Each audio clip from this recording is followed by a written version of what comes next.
Start. Mid-term elections were held in Kerala, as the House knows, on the 4th March 2005, because we did not want that the President's rule should continue further, and that a democratic setup with a state legislature should be there in Kerala, so that the people of Kerala themselves can again have their own legislature. As the House knows, according to the results announced, no party secured an absolute majority by itself, and no party was in a position to form a government. Out of 133, the party which had the majority votes was the Left Communists, numbering 40. The next party having the greatest number was Congress with 36. The third was Kerala Congress with 23. Now, out of a total number of 133, the Left Communists had only 40 seats, out of whom 29 were at that time under detention.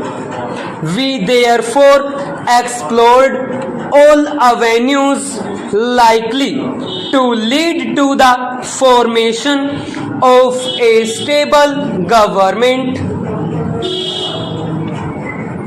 The governor had been in touch with the various party leaders from March 8 to March 16. He held detailed consultations with the leaders of the Communist Party, the Indian National Congress, the Kerala Congress, the SSP, and the Muslim League. The governor did not seek the views of the Right Communist Party of India, as they had secured only 3 seats out of a total of 33.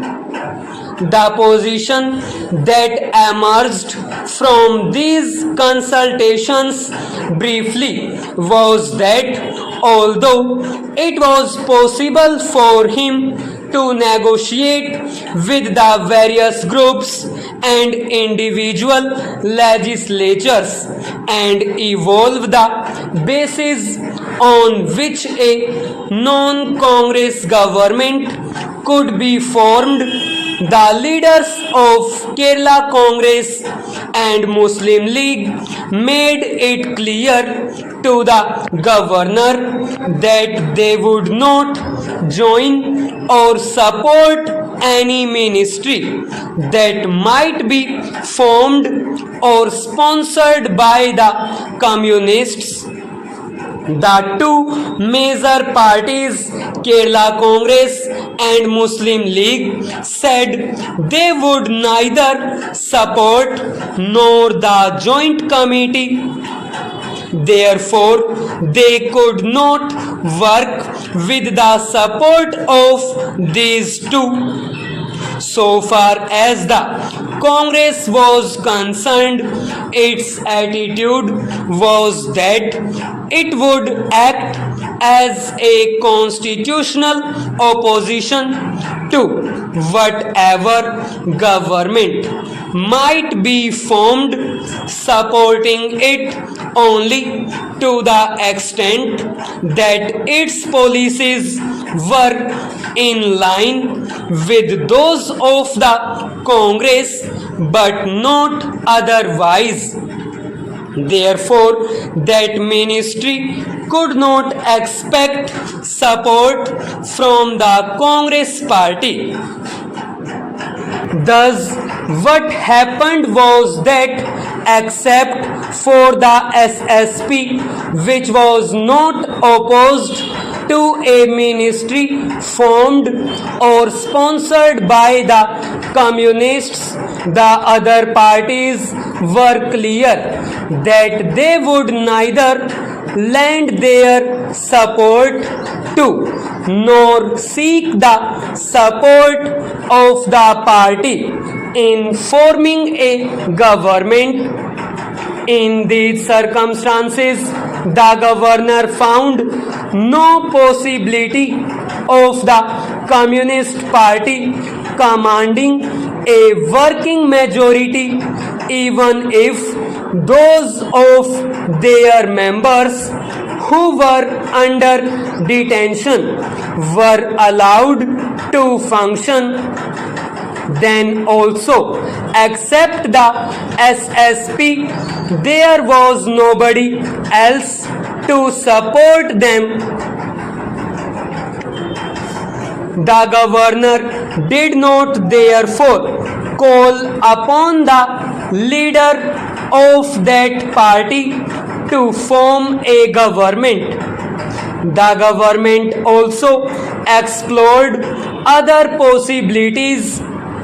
The decision of the Congress party was not to join with any other party, otherwise Kerala Congress and Congress combined might have had 59 plus some others if they could.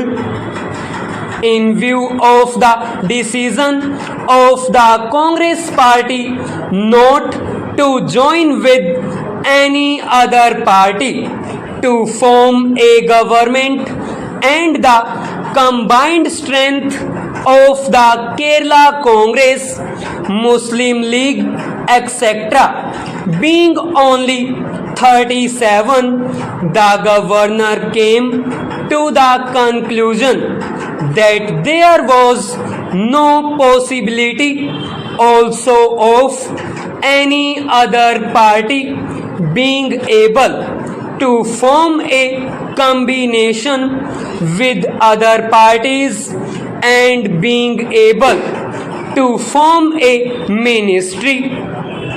The attitude of the Congress, and that once having gone to the electorate and the electorate having given a decision that they were not to elect them in a majority, they did not want to form a ministry with any other party, but would rather like to act as a constitutional opposition.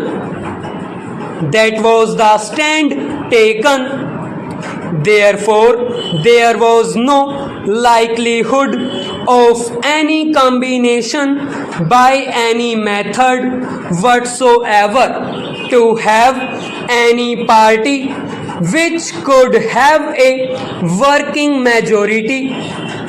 Accordingly, in his report dated March 8, 2005, the governor stated that it was not possible for a representative government to come into existence as a result of the elections to the State Assembly, and recommended to the President to issue a proclamation under Article 356 of the Constitution. After a careful consideration of all the facts, it was decided that the Vice President discharging the functions of the President should be advised to revoke the proclamation dated September 10, 2004 and issue a fresh proclamation assuming to the president all functions of the government of Kerala and all powers vested in or exercisable by the governor of the state